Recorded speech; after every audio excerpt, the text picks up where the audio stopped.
Hello friends, आपका स्वागत है हमारे सीटवार क्लासेज में। मैं चरणजीत आपका स्वागत करता हूं हमारी सेकंड क्लास, जिसमें सेकंड टाइप क्वेश्चन करेंगे हम संख्या पद्धति के। तो बिना टाइम वेस्ट किए हम स्टार्ट करते हैं हमारे क्वेश्चन आंसर। तो मैंने यहाँ पर एक फॉर्मूला लिखा हुआ है आपको। जो सेकंड टाइप क्वेश्चन है उसमें आते हैं ये प्रथम n प्राकृत संख्याओं का योग का फॉर्मूला है ये। तो क्या है इसका फॉर्मूला? n कोष्टक n प्लस वन कोष्टक बंद कोष्टक 2n प्लस वन अपॉन 6। वापस देख लीजिए, प्रथम n प्राकृत संख्याओं के वर्गों का योग यहाँ पर मैंने के वर्गों का योग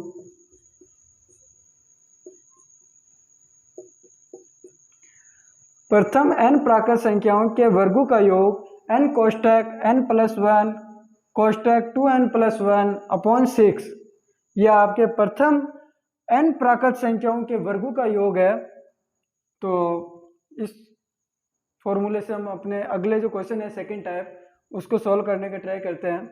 तो पहला क्वेश्चन है आपके प्रथम 20 प्राकृत संख्याओं के वर्गों का योग ज्ञात करो। प्रथम 20 प्राकृत संख्याओं के वर्गों का योग ज्ञात करो, ना कि प्रथम 20 प्राकृत संख्याओं का योग ज्ञात करो। क्या पूछ लिया आपको? वर्गों का योग ज्ञात करो। तो आपका फॉर्मूला क्या है? n कोष्टक n प्लस वन कोष्टक बंद 2n प्लस वन अपॉन 6।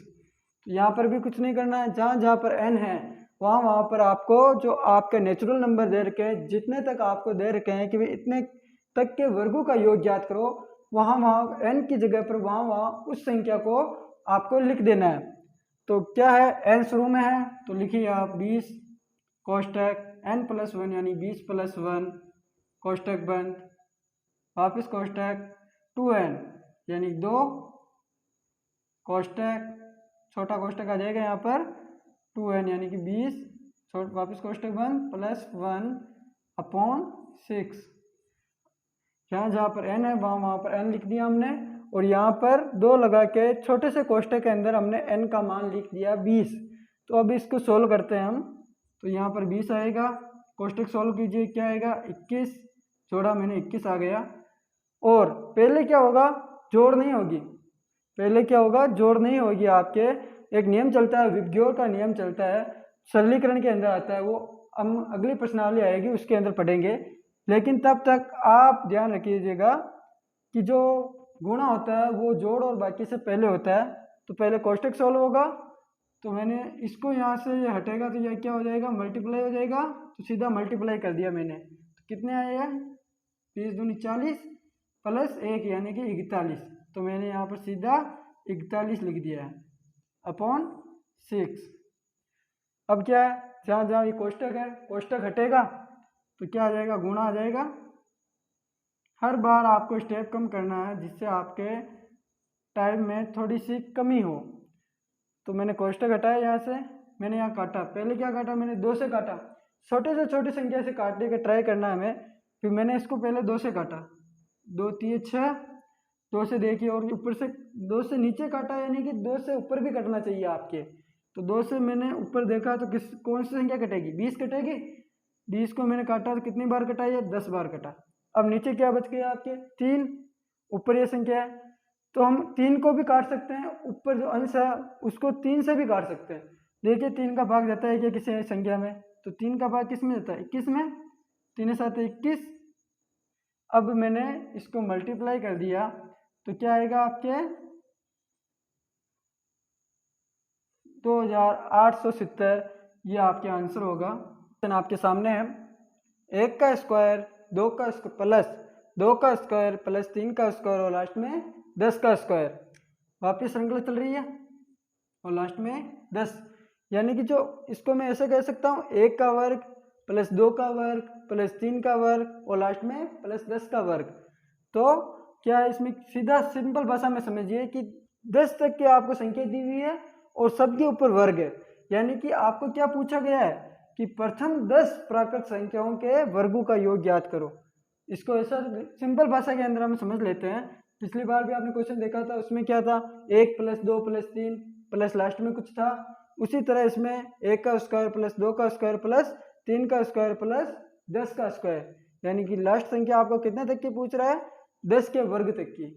तो क्या करना है आपको, अपना फॉर्मूला याद कीजिए, n कोष्टक n प्लस 1 कोष्टक बंद 2n प्लस 1 अपॉन 6, मान रखिए आप 10 कोष्टक 10 प्लस 1, सीधा सीधा करने का ट्राई कीजिए। अब 10 प्लस 1 यानी कि मैं इसको 11 कर सकता हूँ, 11 वापिस इंटू आ जाएगा, कोष्टक हटेगा तो 10 इंटू 2, n की जगह 10 लिखा मैंने, 10 इंटू 2 यानी 10 दूनी 20, 20 प्लस 1 यानी कि क्या आ जाएगा आपके 21 आ जाएगा अपॉन 6।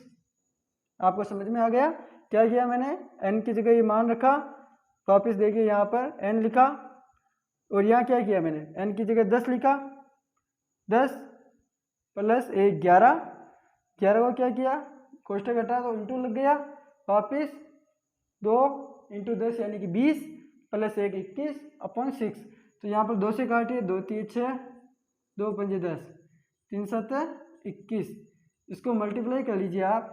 मैंने पहले इनको मल्टीप्लाई किया, 7 5 35 इंटू 11, इसको मल्टीप्लाई करने पर आपकी क्या आंसर आएगा,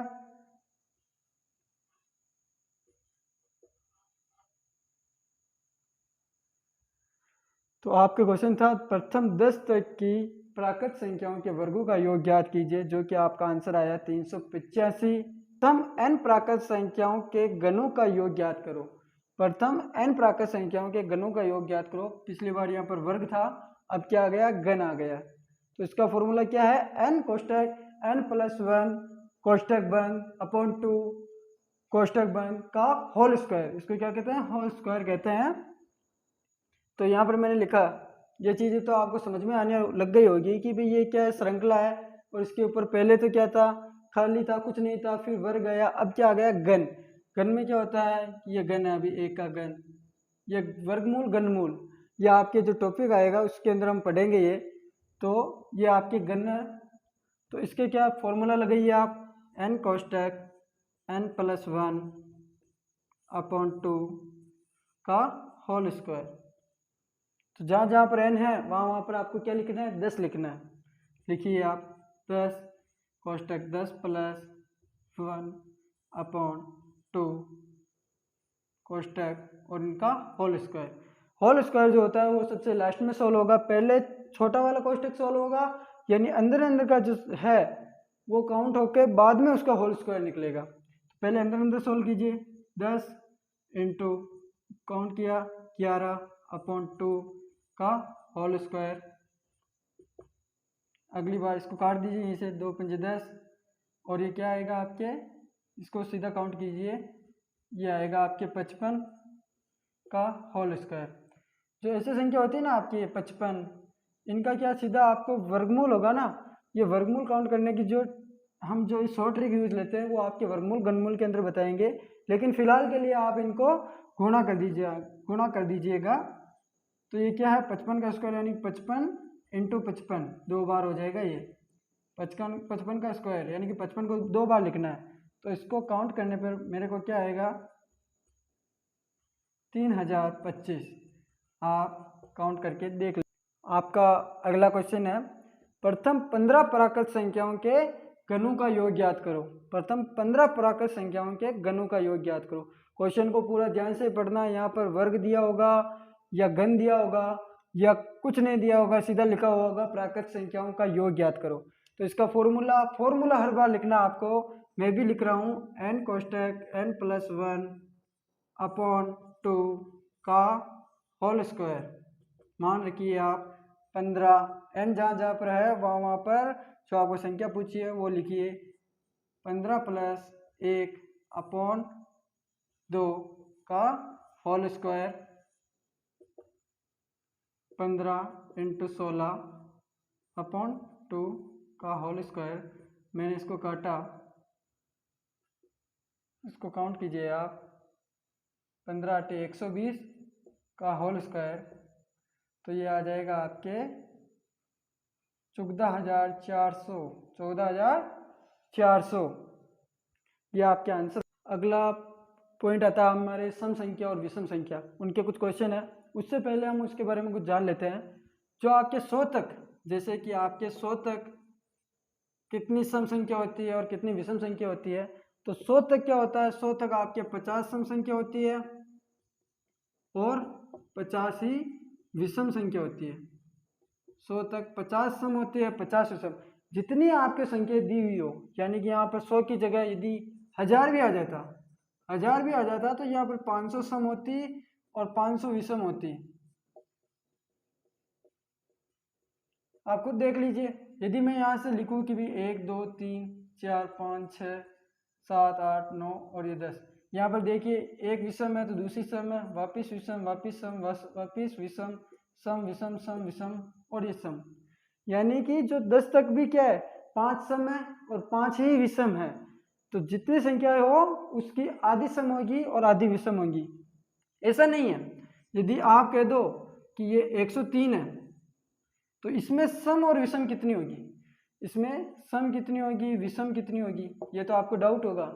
तो इसके अंदर क्या होता है कि जो आपके यदि लास्ट में विषम संख्या दी हुई हो, यानी 103 दी हुई हो या 3 भी दिया हो, कुछ भी हो, तो इसके अंदर आपको क्या करना है, इसके अंदर आपको 1 जोड़ना है, यानी कितना हो गया 104। अब क्या करना है, इसके आप डिवाइड करना है 2 से, कितना हुआ 52 हुआ, 52 हो गया। अब 52 को क्या करना है, 52 को 103 से आपको माइनस कर लेना है। यदि मैं इसको माइनस करता हूँ 103 से तो आपके 51, यानी कि 51 तो सम आएगी और 52 विषम आएगी। क्यों? क्योंकि आप देखिए कि मैंने मान लो यहाँ पर 103 की जगह 3 ही ले लिया, पहली विषम है, दूसरी सम और तीसरी विषम है। तो क्यों? क्योंकि यहाँ पर जो विषम है वो लास्ट की संख्या विषम है, इसी कारण एक संख्या वो ज़्यादा काउंट होगी। इसलिए मैंने आपको क्या बताया कि लास्ट में यदि विषम हो, यहाँ पर विषम 5 आ जाता है, भाई 5 तक कितनी आपकी विषम संख्या है, तो इसमें 1 का आप जोड़िए 6 आया, 2 का भाग दीजिए 3 आया, ये क्या होगी आपकी विषम होगी। तो बची कितनी 2, वो 2 क्या होगी, 2 संख्याएं सम होगी। यदि इसकी जगह आपको पूछ लिया जाए कि भाई